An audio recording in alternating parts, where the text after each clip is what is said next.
अस्सलाम वालेकुम नाज़रीन, मैं हूँ आयशा जुल्फ़िकार। आप देख रहे हैं प्रोग्राम पासबान इस्लाम। देर आए दुरुस्त आए। अमेरिका, चीन, बरतानिया और भारत के बाद पाकिस्तान ने भी अपनी फ़ौजी कमांड का स्ट्रक्चर तब्दील करने का फ़ैसला कर लिया है। वफाकी काबीना की जानिब से 27वीं तरमीम के मंजूर शुदा मुसवदे के मुताबिक तीनों मुसल्लह अफ़वाज को एक मुश्तरका कमांड की सूरत तश्कील देने और चीफ ऑफ डिफेंस फोर्सेस का ओहदा आर्मी चीफ को सौंपने की तजवीज़ पार्लियामेंट को पेश की गई है, जबकि फील्ड मार्शल, आर्मी, नेवी और एयर चीफ्स के ओहदों को आईनी बनाने की भी सिफारिश है। आर्टिकल 243 में तब्दीली को अफवाहसाज और प्रोपेगेंडा मशीनरी सियासी मजबूरी करार दे रही है, जबकि हकीकत ये है कि पाक अफवाज की स्ट्रक्चरल कमांड में तब्दीली के बगैर बड़ी जंग के लिए मुल्क के दिफाई निज़ाम में मॉडर्न वॉरफेयर वर्जन की इंस्टॉलेशन नामुमकिन है। हाइब्रिड वॉर सिस्टम ने जंग का मैदान वसी तर कर दिया है। तोपों और टैंकों की जंग अब बड़ी मैदान से सोशल मीडिया के प्रोपेगेंडा महाज तक पहुंच चुकी है। स्काई डॉग फाइट में कामयाबी खला से इत्तलाती रस की तरसील के बगैर मुमकिन नहीं। फाल और तेज रफ्तार मरकजी डेटाबेस और चाबुकदस्त नेविगेशन मिसाइल को ठीक निशाने पर पहुंचाने के लिए ज़रूरी हो चुके हैं। ज़मीन से मिलने वाली इत्तलात एयर टू एयर मिसाइलों के हदफ तक पहुंचने के लिए लाजमी हैं।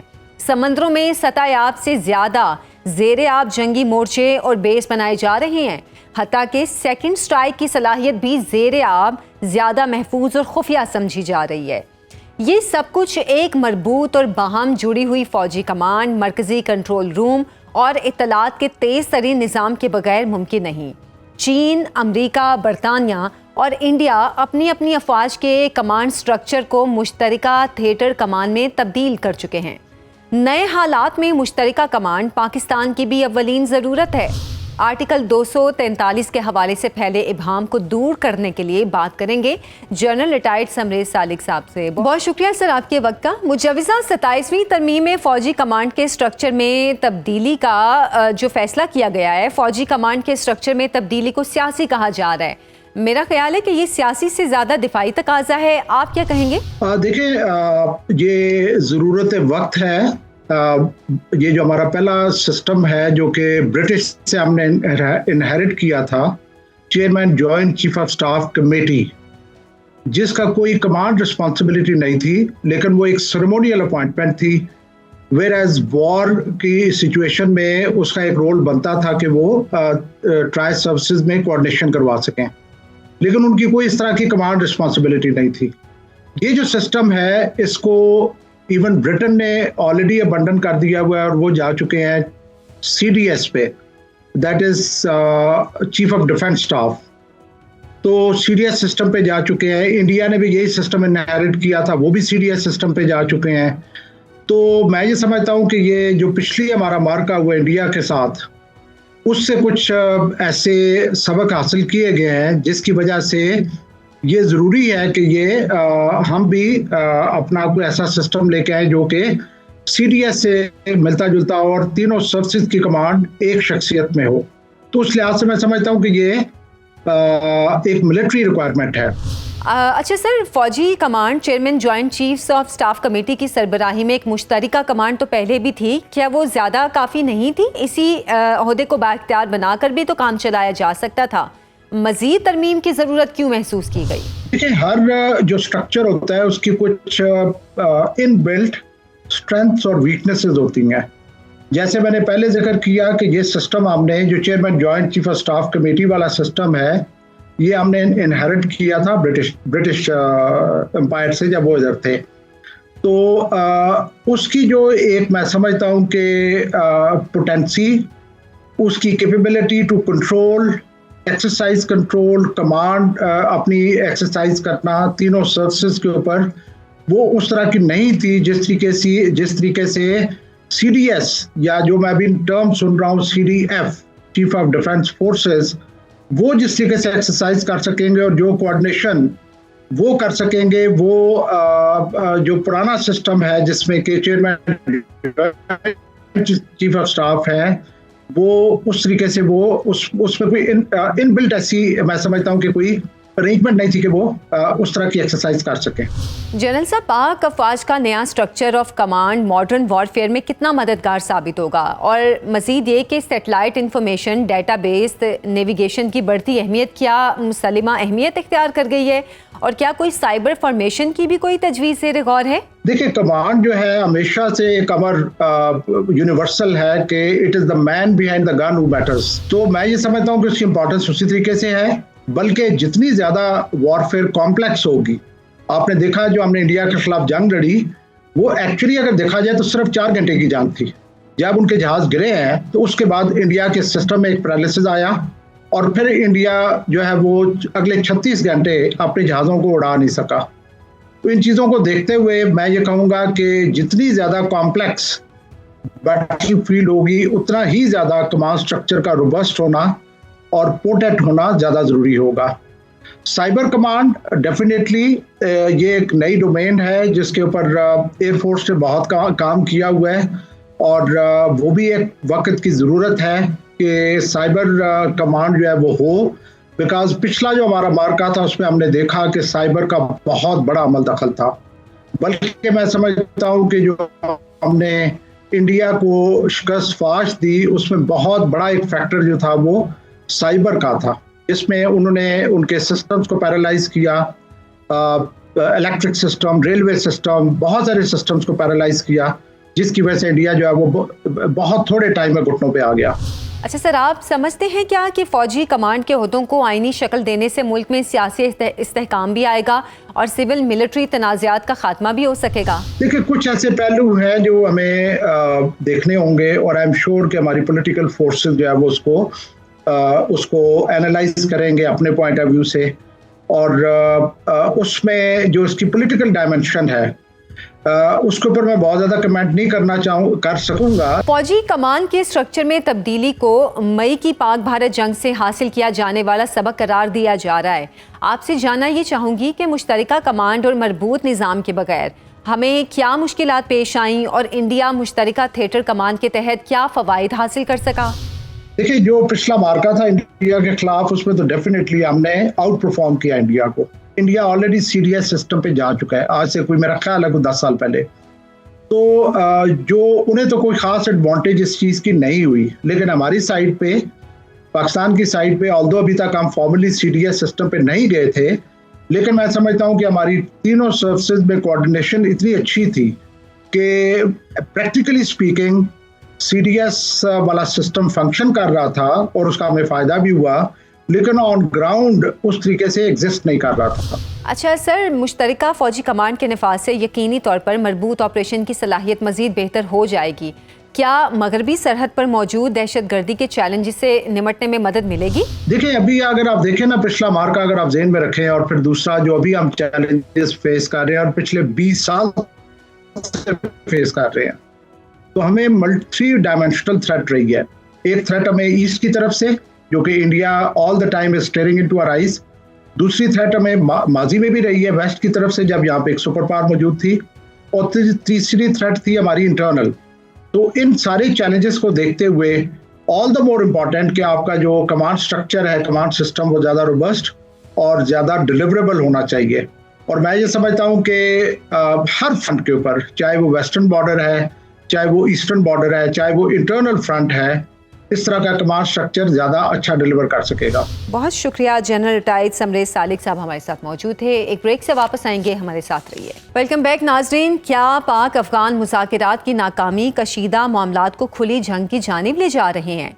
बीजिंग, दोहा और इस्तांबुल के बाद क्या अफगान हुक्मरान अब ये चाहते हैं कि सालिसी की एक टेबल वाशिंगटन में भी सजे और बनफ्से नफीस अमरीकी सदर डोनाल्ड ट्रंप पाक अफगान तनाज़ा हल कराएं?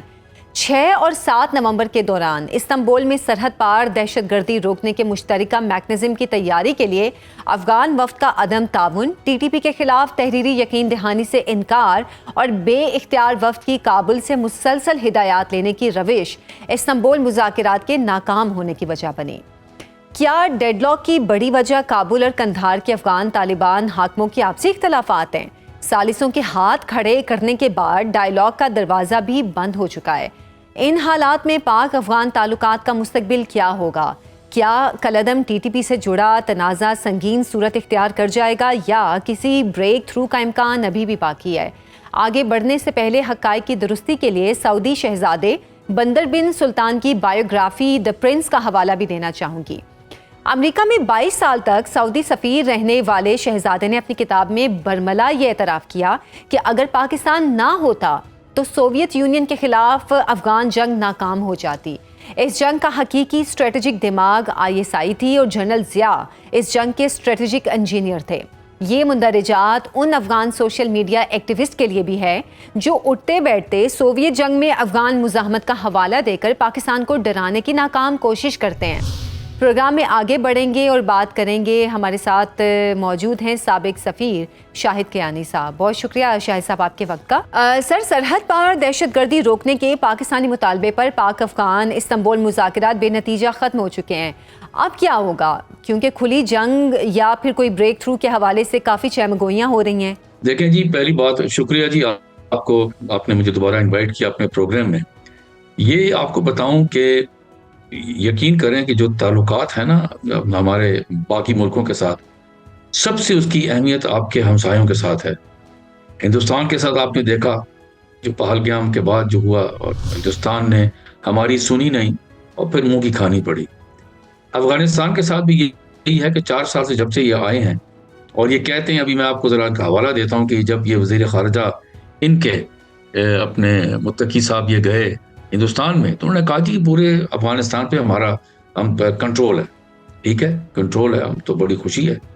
लेकिन उसके बावजूद हो ये रहा है कि उनकी जो सरहद है वो इस्तेमाल हो रही है हमारे ऊपर हमले पर।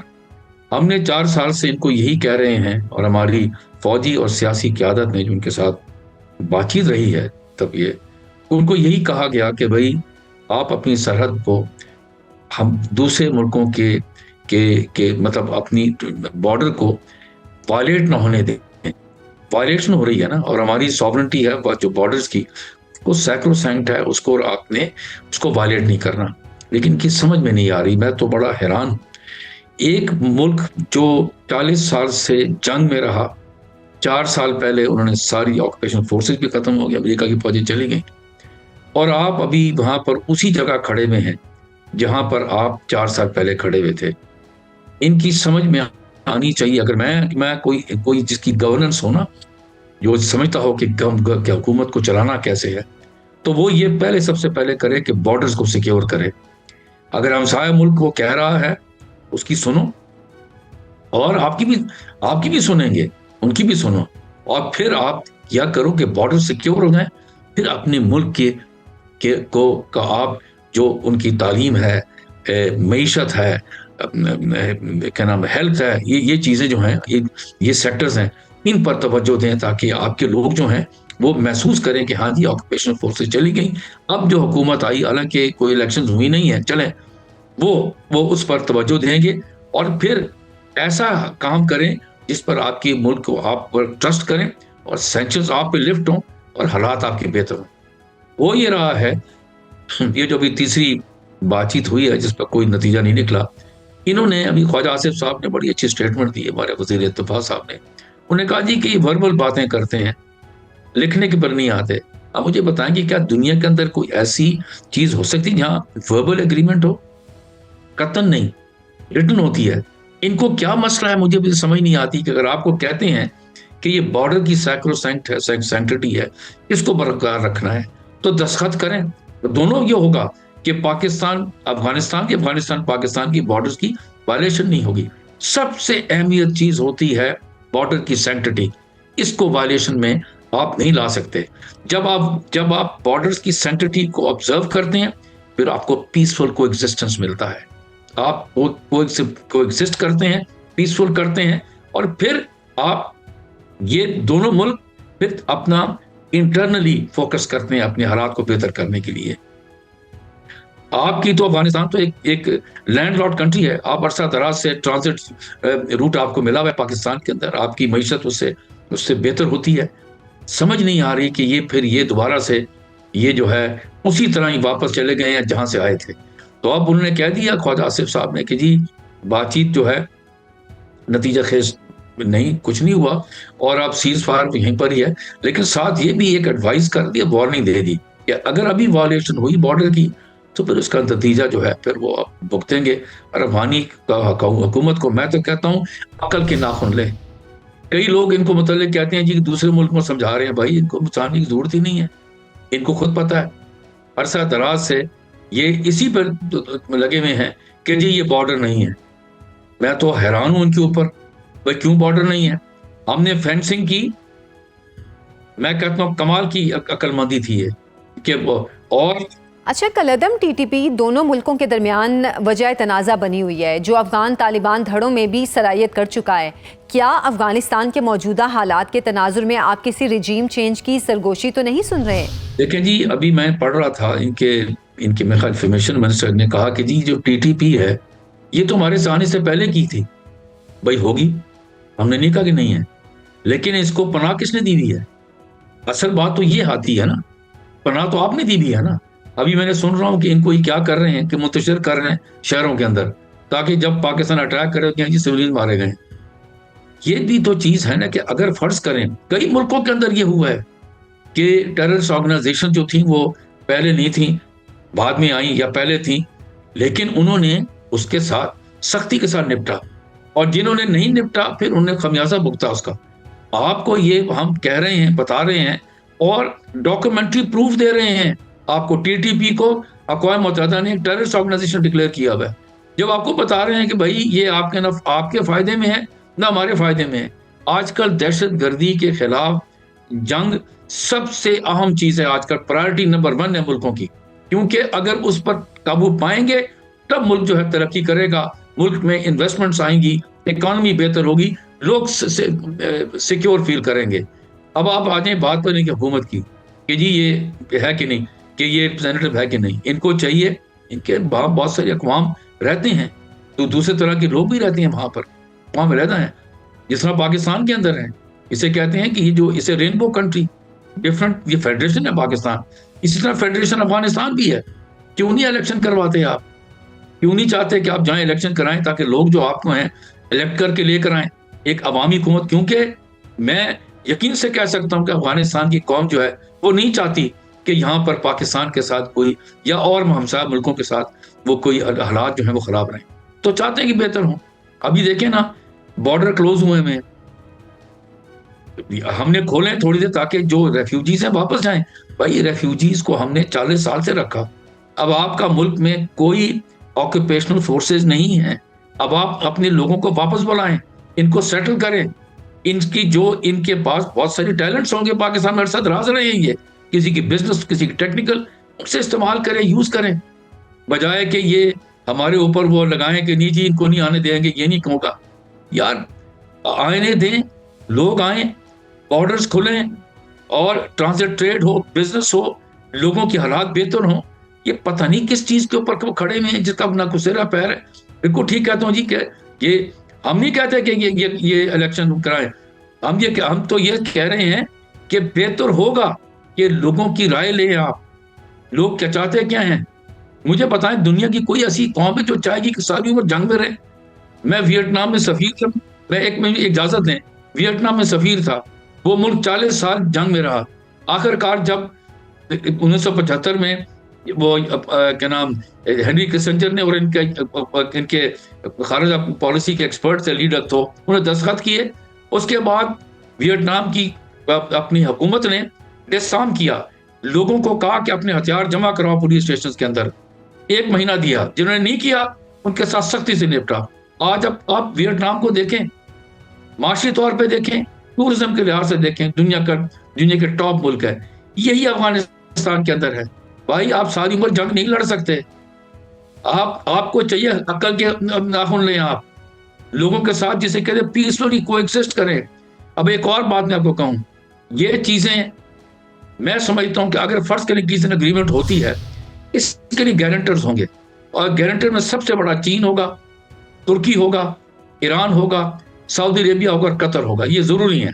जब तक वो गारंटर नहीं होंगे वो मॉनिटर नहीं हो सकता ये जो कर रहे हैं हरकतें। अच्छा, ये हकीकत है कि अफ़गानिस्तान में पाकिस्तान और इंडिया के मफादात मुतसादिम हैं, लेकिन क्या अफ़गानिस्तान में चीन, ईरान और अमेरिका के मफादात भी पाकिस्तान के मफादात से टकरा रहे हैं? नहीं जी, ऐसी कोई बात नहीं है। कोई मुल्क भी, मैं बताऊं आपको, नहीं चाहेगा कि दहशतगर्दी हो। आपको पता होना चाहिए, अमेरिका के लिए बड़ा परेशान कुन है ये अफगानिस्तान के जो हालात हैं। मैं बता रहा हूँ आपको, वो क्यों चाहेगा। ये देखें ना, उसकी बेसिस हैं, सारे गल्फ के अंदर बेसिस हैं, और अमेरिका, और यहाँ पर दहशतगर्दी रही अरसा दराज, अभी भी परेशानी है। अगर अक़वाम मुत्तहिदा ने कहा कि TTP एक दहशतगर्द तंजीम है, और इंस्टेबिलिटी अफगानिस्तान के अंदर वो नहीं है। देखें, अफगानिस्तान में आज स्टेबिलिटी आ जाए, ये जो ट्रांजिट जो एक रूट है पाकिस्तान ईरान का, ये सेंट्रल एशिया के साथ मिलने वाला, इसमें तो अफगानिस्तान को इतना फायदा है। वो यहाँ से अपनी ये जो यहाँ पर रूट है, यहाँ पर जो बिजनेसेस जाएंगी, उनको वो पैसे देंगे, सड़कें बनेंगी, ट्रेन जाएंगी, गैस पाइपलाइन होंगी। ये तो इनमें कोई, मेरे तो समझ से बाहर है कि इनको कौन समझा रहा है। या तो गवर्नेंस की एक्सपीरियंस नहीं है, अगर नहीं है तो सीखें भाई। इर्द गिर्द देखें लोग कैसे जा रहे हैं। कौन सा मुल्क है मुझे बताएं जो सारी उम्र, अभी इन्होंने क्या सूडान बनना है, मुझे बताएं ना, या लीबिया बनना है जहां पर अरसा दराज से ये जारी है, क्या कहते हैं, सिविल वॉर हो रही है। ये तो ना करें। इनको तो चाहिए कि ये जितनी जल्दी हो सके मुल्क में कंट्रोल संभालें, और दहशतगर्दी को कि जो कर रहे हैं ग्रुप्स, उनको एलिमिनेट करें। हमने तो उनको डॉक्यूमेंट्री प्रूफ दे दिए बताए में, क्योंकि खुदा ना खास्ता अगर कोई ऐसी बात हुई तो देखें, पाकिस्तान के अंदर जमहूरियत है, लोग हुकूमत से पूछते हैं कि भाई ये कब तक ये जारी रहेगा, ये क्यों तक, तो हमारे लोग शहीद होंगे, जवान शहीद होंगे, इंफ्रास्ट्रक्चर नुकसान पहुंचेगा, सिक्योरिटी नहीं होगी, तो वो तो नहीं बर्दाश्त कर सकते। तो फिर उसका अब खमियाजा भुगतेगा अफगानिस्तान। मैं आपको बता रहा हूँ, आपके ख्वाजा आसिफ साहब की जो स्टेटमेंट है उसको सीरियसली लें। शाहिद साहब, पाक अफगान सरहदी रास्ते और राहदारियाँ भी बंद हैं। आप अफगानिस्तान में पाकिस्तान के सफ़ीर रह चुके हैं और आप अच्छी तरह जानते हैं कि ट्रांजिट ट्रेड और तिजारती राहदारियाँ अफगानियों के लिए कितनी अहमियत की हामिल हैं। क्या ऐसा मुमकिन है कि पाकिस्तान को नज़रअंदाज करके अफगानिस्तान किसी मुतबादिल रूट पर इन्हसार कर ले? कि जी इसने शुरू किया है वो चाबार और ये वो, लेकिन मैं आपको इतना बता दूं कि जितना ट्रांजिट रूट पाकिस्तान का क्लियर है और इनकी पुरानी इनकी बिजनेसेस इसी तरह ही चलती हैं, सबसे आसान यही है जो है। इसमें उनको पुराना अरसा दराज से चल रहा है, ये इनके लिए फ़ायदा भी यही है। ज़ुबान की इसमें एडवांटेज, बहुत सारी चीज़ें हैं, और कोई कितने सालों से, 60-70 साल से ये चल रहा है। ये वो तो एक नया रूट है, उसके अंदर फिर आप जाएंगे ईरान के थ्रू ऊपर जाके जाएंगे, उसमें खर्चा भी ज़्यादा आएगा और फिर कोई गारंटी भी नहीं है। यहाँ पर आप कहते हैं the things you know and the things you don't, यहाँ तो आप जानते हैं और हम इसको फैसिलिटेट करेंगे, बताएं, आपको सब मदद करेंगे आपकी। यहाँ आपके जो बिजनेसमैन हैं यहाँ पर अफगानिस्तान में, उनके यहाँ पर हमारे बिजनेस वालों के साथ बड़े अच्छे कॉन्टैक्ट्स हैं, गवर्नमेंट के साथ भी कॉन्टैक्ट्स हैं, उनके एजेंसी से भी कॉन्टैक्ट्स हैं जो बिजनेस के काम कराती हैं। तो ये ज़रूरी है, ये वरना तो ऑल्टरनेटिव रूट हर जगह होते हैं, लेकिन ये ज़्यादा फायदेमंद है पाकिस्तान वाला। बहुत शुक्रिया, शाहिद कयानी साहब हमारे साथ मौजूद थे। एक ब्रेक से वापस आएंगे, हमारे साथ रहिए। वेलकम बैक नाजरीन। सूडान में चंगेजी बर्बरियत की याद ताज़ा हो गई है। हलाकू खान का बगदाद में बनाया सरों का मीनार तारीख में पीछे रह गया है। अब शैरक से कटी इंसानी गर्दनों के बड़े पहाड़ का चर्चा है, जो अल्फाशिर के कसाई अबू लुलू का कारनामा है। 2 रोज़ में 2000 मासूम सूडानियों को मौत के घाट उतार कर जश्न मनाते RSF के अबू लुलू की फुटेज दुनिया भर में वायरल हो चुकी है। लेकिन इंटरनेशनल क्राइम कोर्ट को अबू लुलू के खिलाफ जंगी जराइम के सबूत दरकार हैं। 2 सालों के दौरान 1.5 लाख सूडानी कत्ल हो चुके हैं। खर्तूम तबाह और अल्फाशिर में इतना खून बहा कि ज़मीन का रंग सुरमई से सुर्ख हो चुका है। रैपिड सपोर्ट फोर्स ने अस्पताल, स्कूल, कैंप, मसाजिद, चर्च, सरकारी इमारतों समेत हर काबिले ज़िक्र मुकाम को निशाना बनाया। आम सूडानियों के छुपने की कोई जगह सलामत नहीं छोड़ी। हमीती मलेशिया ने सैकड़ों लोगों के गले काटे, गांव वीरान कर दिए, इज्तमाई कब्रों के जंगल आबाद हो चुके हैं। सारी लड़ाई इख्तियार, बालादस्ती और वसाइल पर कब्जे की है। सूडान में सोने के ज़खायर पर कंट्रोल ने मलेशिया को माफिया बना दिया है और कहा यह जा रहा है कि सूडान के कत्लेआम की एक वजह गोल्ड सिटी दुबई भी है। दुबई में सोने की चकाचौंध सूडान के स्मगल शुदा सोना ही है। जीते जागते स्ट्रेटेजिक वैल्यू के हामिल सूडान का ये हाल क्यों हुआ और इसका जिम्मेदार कौन है? बात करेंगे तज्जियाकार air commodore retired Khalid Chishti साहब से। बहुत शुक्रिया खालिद साहब आपके वक्त का। अच्छा सर, सूडान में बदतरीन खूनरेजी के बावजूद दुनिया की तवज्जो इस तरफ नहीं गई या दानिस्ता सिर्फ नज़रअंदाज किया गया? आलमी इदारे खामोश रहे, मीडिया भी चुप रहा, 2 साल बाद खबरें सामने आई, क्या वजह है इस खामोशी की? दरअसल 2019 तकरीबन 6 साल पहले ये वाक़या हुआ था जब उमर अल बशर यहाँ पे जो हुक्मरान थे, जब से उनको हुकूमत से हटाया गया, मुसल्लह अफवाज ने हटाया और वहां पे आर्म फोर्सेस में 2 ग्रुप बन गए। एक रेबल ग्रुप था जिसको कहते थे रैपिड सपोर्ट फोर्स, RSF कहते थे, लेकिन एक्चुअल जो फोर्स है, जो रिकॉग्नाइज्ड आर्म फोर्सेस हैं, सुडानीज आर्म फोर्सेस हैं, जो कि SAF कहलाती है। अच्छा, ये 2 सेगमेंट अब बन चुके हैं। दोनों को जनरल्स जो है वो लीड कर रहे हैं, यानी कि एक आर्मी गई है जो एक तरफ उस तरफ हो गए और एक इस तरफ हो गए, और दोनों समझते हैं कि हम लेजिटिमेट हैं और हमारा कंट्रोल लेना बनता है। दोनों ने जाहिर है एक पावर ऑफ शो पावर कर रहे हैं, एक जबरदस्ती तरीका इस्तेमाल हो रहा है कि कौन से रिसोर्सेज हैं, गवर्नमेंट है, लेकिन उसका नुकसान ये हुआ है कि ये यहाँ पे तकरीबन जो पॉपुलेशन है वो आधी से ज्यादा पॉपुलेशन इस वक्त एड की मुंतजर है, क्योंकि वहाँ पे बिजली डिस्कनेक्टेड है, फूड सप्लाई नहीं हो रही, हॉस्पिटल्स का सिस्टम बंद हो चुका है, इतनी ज्यादा लॉसलेसनेस है कि वहाँ कोई गवर्नेंस नाम की अब चीज ही नहीं है। क्यों जरूरी है? जाहिर है स्टेबिलिटी इतने बड़े मुल्क के लिए, सूडान बहुत बड़ा मुल्क है अफ्रीका का, इसलिए जरूरी इसलिए है कि जाहिर है उसके नेबरहुड में रिफ्यूजीज ट्रेवल कर रहे हैं, एक लॉलेसनेस सिचुएशन है, ह्यूमैनिटेरियन एक एस्पेक्ट बहुत ज्यादा खतरनाक सूरत हाल अख्तियार करता जा रहा है। तकरीबन 30 मिलियन जो आधी पॉपुलेशन है उसके पास पानी और खाने की सहूलत नहीं है।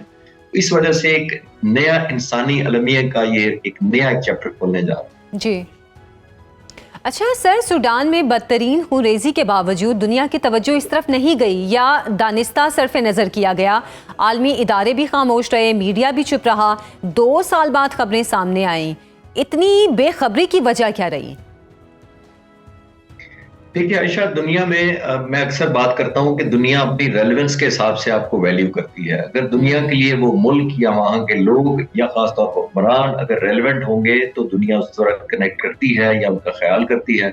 अगर दुनिया की इंटरेस्ट आपके साथ मिलती नहीं है, चाहे वो ऑयल हो, चाहे मिनरल्स हो, चाहे कोई और चीज हो, तो फिर दुनिया आपको वैल्यू नहीं करती। इन हाउस इस हद तक लड़ाई खतरनाक चली गई है कि वहां पे सिविक फैसिलिटी नाम की कोई चीज ही नहीं है। बिल्कुल, लोगों के पास घरों में कुछ खाने के लिए नहीं है, जैसे मैंने कहा फूड सप्लाई शॉर्टेज है, एयरपोर्ट्स के सिस्टम बंद हैं, ट्रेनों के सिस्टम रुके हुए हैं, क्योंकि कोई डिसिप्लिन या एक ऑर्गेनाइजेशन के इदारे हुकूमत के हैं ही नहीं या ना होने के बराबर है। और दोनों ग्रुप इतने स्ट्रांग हैं कि बाज दफा ये होता है कि हुकूमत के ज्यादा स्ट्रांग होते हैं तो ओवर पावर कर लेते हैं। दोनों ग्रुप्स और दोनों तरफ मैंने कहा जनरल्स हैं बहुत स्ट्रांग हैं, जिसकी वजह से कोई वे फॉरवर्ड नजर नहीं आ रहा। और दुनिया ने अब रियलाइज किया जब ह्यूमैनिटेरियन क्राइसिस शुरू हुआ है, यूनाइटेड नेशन, अक़वाम मुत्तहिदा और ऐसे मुल्क NGOs ने जब शोर मचाया है कि यहाँ पे लाइफ इतनी एक खतरनाक सूरत हाल तक पहुंच गई, तो तब दुनिया ने थोड़ी तवज्जो देनी शुरू की। अच्छा सर, RSF सफाकी की इंतहा पर पहुंची है और आज बोस्निया में आई कसाबों का कत्लेआम भी छोटा लगने लगा है।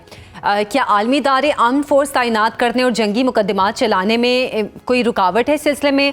जबकि ये भी खबरें सामने आ रही हैं कि RSF को सपोर्ट करने में भी, फंड करने में कुछ अरब ममालिक भी शामिल हैं। जी आपकी बात बिल्कुल ठीक है, क्योंकि अरब मुल्क चाहते थे, पहले जो हुकूमत हटाई गई थी उमर अल बशर की, वो भी इसीलिए हटाई गई थी कि कुछ मुल्कों को वो पसंद नहीं थे और वो समझते थे कि वो ज्यादा एफिलिएटेड दूसरे मुल्क की तरफ है, अरब मुल्कों की तरफ, खासतौर पर अफ्रीकी मुल्क रीजनल में भी उनकी अलायंस कुछ मुल्कों के साथ थी और कुछ उनको खतरा समझते थे अपने लिए। इसीलिए उनको एक कॉन्स्पिरेसी करके हटाया गया 2019 में। जब हटा दिया गया तो फिर एक पावर स्ट्रगल शुरू हो गई, क्योंकि जब 2 ग्रुप बन गए तो वहां वेस्टेड इंटरेस्ट, आपने बिल्कुल ठीक कहा कि नेबरिंग मुल्क और जो अरब मुल्क भी हैं उनकी इंटरेस्ट जागी कि हमने इस ग्रुप को सपोर्ट करना है, क्योंकि उनकी अपनी जो कुछ इमोशनल अटैचमेंट कह लें या एक मफादात कह लें या ट्रेड कह लें या कंट्रोल कह लें, पॉलिटिकल उनका एक वैक्यूम क्रिएट हुआ तो वो उसको फिल करना चाहते थे अपने मनपसंद लोगों से। दोनों बहुत हैवीली फंडेड हैं, दोनों हैवीली आर्म्ड हैं और दोनों के बहुत जदीद असला है जो उनके पॉइंट ऑफ व्यू से बहुत जदीद है।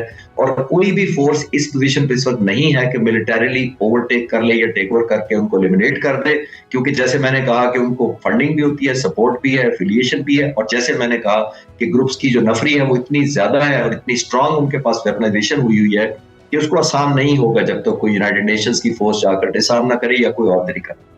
अच्छा सर, हमने ये देखा है हमेशा कि किसी भी मुल्क के जो ज़ेरे ज़मीन ख़जाने होते हैं वो उस मुल्क में बदअमनी की एक सबसे बड़ी वजह भी होते हैं, जो कि बैरूनी ममालिक वहाँ पर पैदा कर रहे होते हैं। अब सूडान का मामला भी यही है। क्या गोल्ड के जो ज़ेरे ज़मीन ख़जाने हैं इनकी हिफाजत में नाकामी की सज़ा सूडानियों को सकूते सूडान की सूरत मिलेगी? क्या एक बड़ा अफ्रीकी मुल्क दुनिया के नक्शे से मिट जाएगा और छोटी छोटी रियासतों में बढ़ जाएगा? देखिए, दुश्मन जो उनके सूडान के हैं या वो लोग जिनकी अपनी इंटरेस्ट है उनके, जैसे मैंने कहा, नेचुरल रिसोर्स की वजह से, वो तो यही चाहेंगे कि अपना अपना स्टैंड लोन अगर अपने आप वो कर लें, होल्ड कर लें और अपनी मोनोपोली मेंटेन कर लें, अपने एरियाज का एक, जैसे मैंने कहा, कि स्ट्रॉन्ग कमांड एंड कंट्रोल हासिल कर लें। जी जी। लेकिन जाहिर है सूडान के लोगों का तो कोई कसूर नहीं है कि उनको इस तरह बुलडोज किया जाए और रन ओवर कर दिया जाए, और बहुत ज्यादा कत्लो गारत हो रही है और मोस्टली मासूम लोगों की हो रही है जिसमें उनका कसूर नहीं है। और खासतौर पे जो ह्यूमैनिटेरियन क्राइसिस हो रहे हैं, आयशा, ये भी आप एग्री करेंगी कि उन लोगों के हो रहे हैं जो लड़ाई में शामिल नहीं है, जो किसी तरफ के साथ नहीं दे रहे। लेकिन अनफॉर्चुनेट पार्ट यही है क्योंकि ये सब कंट्रोल का, अपने इंटरेस्ट का, रिसोर्सेज पर कब्जा करने का सिर्फ ये जंग हो रही है। और जाहिर है, जैसे मैंने कहा, कि पीछे रीजनल ताकतों की भी और बड़ी ताकतों की भी इंटरेस्ट है, इस वजह से वो एक तरफ किसी एक पर्टिकुलर ग्रुप को कामयाब नहीं होने दे रही। अच्छा सर, जैसे मैं पहले भी बात कर रही थी ज़ेरे ज़मीन ख़जानों के हवाले से, ये कहा भी जा रहा है कि सूडान को उसकी स्ट्रेटजिक वैल्यूज़ और मादनी वसाइल की वजह से नुकसान पहुंचा है, लेकिन पाकिस्तान अपनी स्ट्रेटजिक वैल्यूज़ और मादनी दौलत की वजह से शुरू से आलमी साजिशों का शिकार रहा है। फ़ौज का बालादस्त किरदार का दौर भी पाकिस्तान में ज़्यादा रहा है, लेकिन अल्हम्दुलिल्लाह आज भी मजबूत और तवाना है।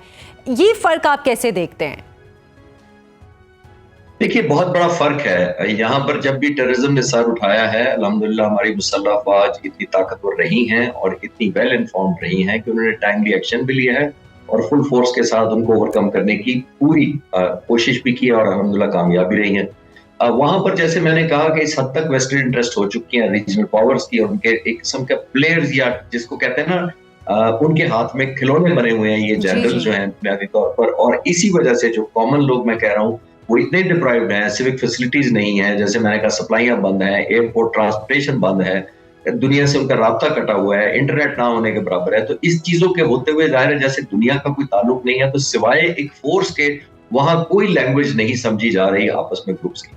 तो अल्हम्दुलिल्लाह पाकिस्तान का कोई कंपैरिजन नहीं है। हमारे पास एक न्यूक्लियर, हमारे पास जाहिर एक एसेट्स भी हैं, वो बहुत सेफ हैं, हमारे कमांड एंड कंट्रोल सिस्टम बड़ा मैकेनाइज्ड है, हमारी गवर्नेंस ओवरऑल इतनी जबरदस्त नहीं रही जितनी होनी चाहिए थी, लेकिन उसके बावजूद स्पेशली मिलिट्री एसेट्स पर हमारा कमांड कंट्रोल का किसी को कोई कंफ्यूजन नहीं होना चाहिए। खासतौर पर अभी आपने मई के महीने में देखा, जितने रेजोल्यूट और जितनी अल्हम्दुलिल्लाह सब हम प्रिजर्वेशन के साथ लड़े हैं, वो इटसेल्फ एक मिसाल बन चुकी है। तो उसका सूडान में टोटल लॉलेसनेस है। जैसे मैंने कहा कि बहुत सारे एरियाज की इंटरेस्ट लालच है, उनके जो मादनियात हैं वो बहुत बड़ा इंसेंटिव देते हैं। और जाहिर है, जैसे पहले ब्रिटिश रूल किया करते थे, डिवाइड एंड रूल, वो चाहते हैं अपने अपने पॉकेट्स में, और उन पॉकेट्स में भी कुछ एरियाज बहुत अमीर है ज़ेर ज़मीन मिनरल्स की वजह से, तो उस पर ज्यादा लड़ाई हो रही है कि वो किसके कंट्रोल में है, और वो जो ग्रुप कंट्रोल कर रहा है वो किसके कंट्रोल में है, ये एक और सवाल पैदा होता है। बिल्कुल ठीक कहा आपने, बहुत बहुत शुक्रिया। खालिद चिश्ती साहब हमारे साथ मौजूद थे। नाज़रीन, आज से मुझे इजाज़त दें, अगले प्रोग्राम में हाजिर होंगे, तब तक के लिए अल्लाह हाफिज़।